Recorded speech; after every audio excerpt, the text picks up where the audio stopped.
I was living with my girlfriend Donna in a comfortable place and a nice neighborhood. She was a couple of years younger, working at a boutique marketing firm. We'd been together for 2 years, sharing a home for the last 8 or 9 months. I genuinely believed we were building something substantial together. We'd reached that natural progression where conversations turned toward the future, considering larger living spaces, browsing engagement rings during quiet moments at work, and establishing routines that felt like the foundation of a life together. Sunday farmers markets had become our tradition. Friday nights meant takeout from our favorite pizza place. We planned vacations months in advance, a sign of stability I found comforting. What I failed to recognize was that while I was mentally constructing our future, Donna was experiencing what I now understand was an existential crisis about her life choices. The warning signs started popping up out of nowhere. She'd scroll through social media and her mood would visibly shift, showing me photos of her single friends at bars or on spontaneous trips. She'd comment about Valerie, one of her friends, who had apparently just decided to fly to Miami on a whim, and how nice it must be to have that kind of freedom. During grocery shopping, an activity I enjoyed doing together, she'd make comments about how we had already become an old married couple. The way she said it made it clear this wasn't a compliment. I tried addressing her concerns by suggesting we go out more, visit new places, and break our routine. But she'd explain that it's different when you're already with someone. She talked about missing the excitement and mystery of meeting new people. I found this confusing since we lived together. What mystery was she expecting? Her sister Laura, an ER nurse and genuinely one of the most grounded people I've known, attempted to provide perspective. Laura would tell her sister she was being foolish, that she had something good, that the grass wasn't actually greener elsewhere. But Donna would dismiss Laura's advice, claiming her sister couldn't understand because she'd been single for so long. The situation deteriorated over several weeks. Donna started spending more evenings out with work friends, returning home later each time. She would share stories about men hitting on her at bars, and there was something in her tone that felt like a test, as if she was gauging my reaction, perhaps hoping for jealousy. Then came that unfortunate night in March that changed everything. I was reviewing a particularly complex fraud case, someone claiming storm damage to their boat in an area the storm hadn't even touched.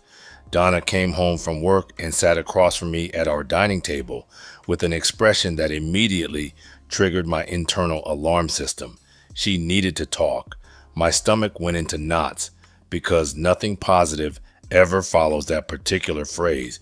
She launched into what was clearly a rehearsed speech about how much she cared for me, how amazing I was, how lucky any woman would be to have me. Classic breakup cushioning, I thought. But then she explained that she felt she never truly experienced life as an independent adult. She'd gone from college directly into our relationship and never had that phase of being wild and free, of discovering who she was outside of a couple. I prepared myself for a breakup, but what came next was somehow worse. She explained that I was exactly the type of man she wanted to end up with, stable, responsible, building a solid career. She used the word safe, like I was a sensible sedan or a conservative investment portfolio. She said she needed to know what else was out there before she could truly commit to the life we'd discussed. Marriage, children, mortgage payments. She needed to date other types of men, have adventures, and get this out of her system. Those were her exact words. Get this out of her system. As if I were some sort of consolation prize, she'd claim after exploring more exciting options. She proposed we take a break, not a permanent separation, she stressed, but a pause in our relationship while she lived her single life. When she was ready to get serious, we could resume where we'd left off. She told me I was husband material, the kind of man a smart woman marries, but that she needed to date the fun guys first before settling down. I sat there, absorbing this information, and looking at the woman I'd been planning to propose to, and realized she viewed me as her backup plan, her safety net, the boring, reliable option she had returned to after chasing thrills with more exciting men. Here's where my story takes an unexpected turn. The next morning, after Donna had packed her belongings and gone to stay with Laura, I sat at that same table with my coffee and reflected on her words. She was right about one thing. I had been playing it safe, though not in the way she meant. I'd been so focused on building our life together that I'd shelved numerous personal interests and ambitions, dreams I'd harbored, experiences I'd wanted, curiosities I'd never pursued, because they didn't fit our comfortable routine. When she texted that afternoon, likely expecting me to plead for reconsideration or promise to become more exciting, I simply responded that she should take all the time she needed, and I would do the same. I don't believe she anticipated that response.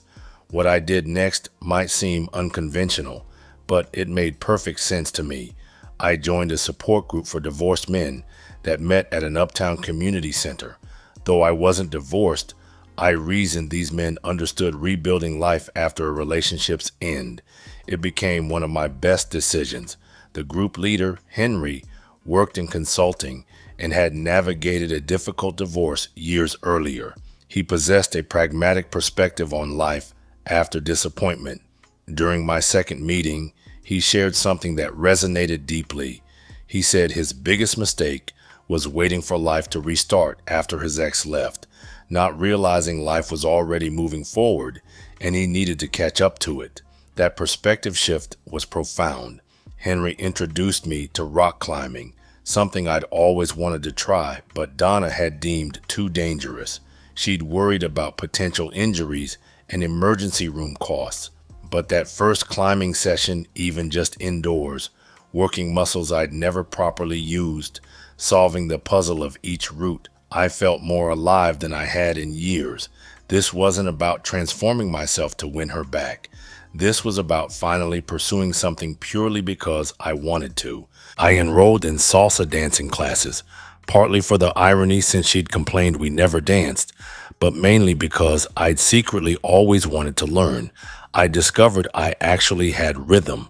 The instructor, Maria, rotated partners each class, so everyone learned to lead with different people. There was something liberating about dancing with someone new each time. No pressure, just movement and music and joy.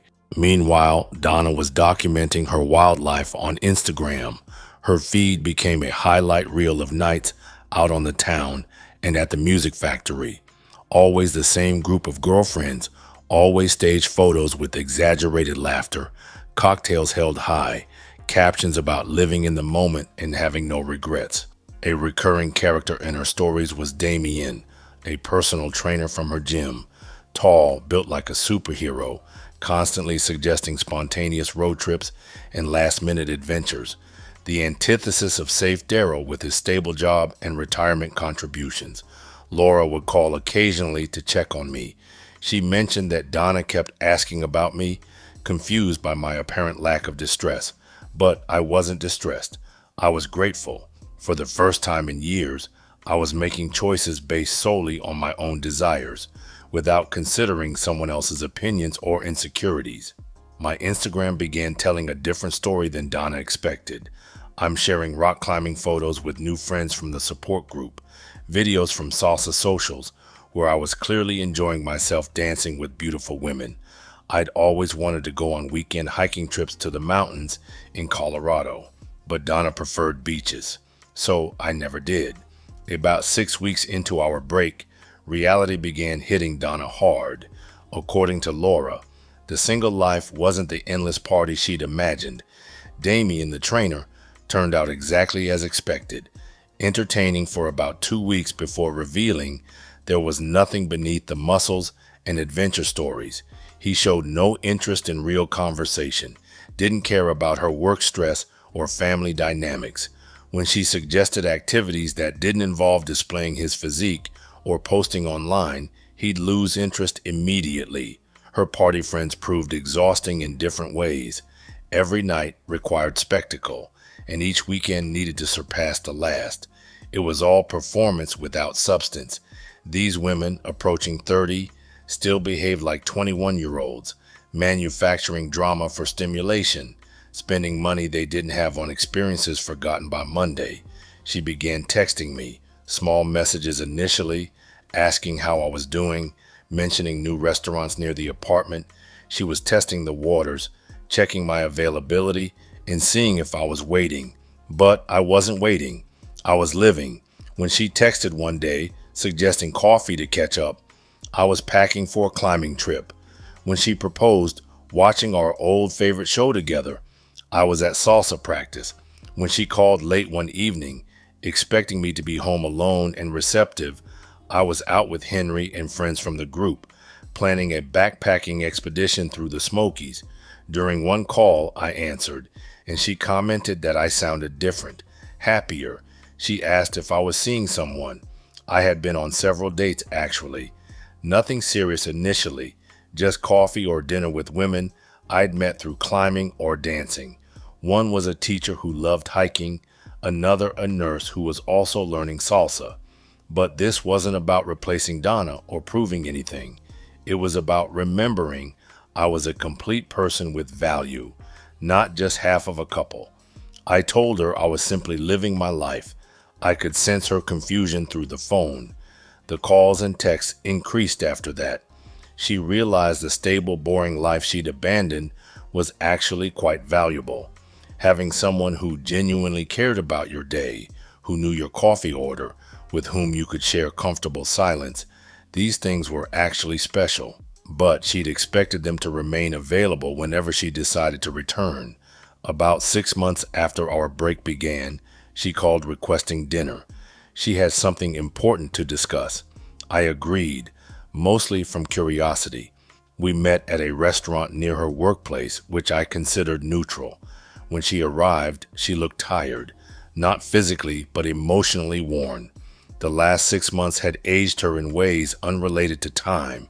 She delivered another prepared speech about growth and self-discovery, expressing gratitude for our time apart because it helped her realize what truly mattered. She learned that excitement without connection felt empty, that freedom without purpose was merely aimlessness. She declared she was ready now, ready to be serious, to build the future we discussed. She'd gotten it all out of her system and now knew for certain what we had was special. She actually said she'd gotten it out of her system. As if I should be thrilled, she'd test-driven other options and decided I was the best deal after all. She expressed certainty that I'd waited for her, that this meant everything, that we could resume where we'd left off, but even better because now she knew for sure this was what she wanted. I let her finish, then sat quietly for a moment, not because I was considering her proposal, but because I was amazed at how differently I felt sitting across from her now. I finally explained that she'd misunderstood something. I hadn't been waiting for her. The expression on her face suggested I'd just informed her that gravity had reversed. I explained that when she left to find herself, I'd done the same, and what I'd found was someone who deserved to be somebody's first choice, not their safety net. I told her about the climbing, dancing, trips, and new friends, about Nicole, the financial advisor I'd been seeing seriously for the past month, someone who found me exciting exactly as I was, who didn't need to explore other options to know she wanted to be with me. Donna insisted she'd chosen me, that she could have stayed with Damien or any of those other men, but came back to me. That's when I realized she still didn't understand. She thought she was doing me a favor by choosing me after having her fun. She couldn't grasp that I'd learned to value myself enough to want someone who wouldn't need to shop around first. I explained that she hadn't chosen me 6 months ago. She'd chosen to keep me as a backup plan while exploring other options. And honestly, that was the best thing that could have happened because it taught me I deserved better than being someone's retirement plan. When we left that restaurant, she looked completely stunned. She gambled our entire relationship on the assumption that safe, stable Daryl would be waiting patiently for her to finish her adventure and come home. She lost that bet because while she was out, trying to find herself, I found myself too, and discovered I was worth more than being anyone's plan B. The irony is that I'm actually grateful to her now. If she hadn't shown me exactly how she saw me, as something safe and boring to settle for later, I might have spent years, maybe decades, in a relationship where I was never truly valued. Furthermore, she would have probably cheated on me as well. I might have never tried rock climbing, never learned to dance, never met the amazing people who are now some of my closest friends. I might have never met Nicole, who sees adventures in our weekend trips to Home Depot, who finds my insurance fraud stories fascinating, who chose me first, and who keeps choosing me every day. Donna taught me the most valuable lesson of my life, just not the one she intended. Never let yourself be someone's backup plan. Don't be the safe harbor they return to after the storm they chose to sail into. Be someone's adventure and their safe harbor. Be someone's first choice or be nothing at all. Because here's what I learned in those 6 months. Being single and growing is infinitely better than being in a relationship where you're just holding someone's place in line while they shop for something better. And that comparison to a Toyota Camry she made, yeah, maybe I am safe and reliable, but Camrys are solid cars. They last forever. They don't break down on you, and they'll get you where you need to go. If someone can't appreciate that from the start, they don't deserve the ride. Well, I have mentioned in some of the videos I have narrated, don't let anyone put you on a shelf and try to come back to you later. Life is too short for that. You can't put someone's life on pause for you. Thanks for tuning in. Until next time.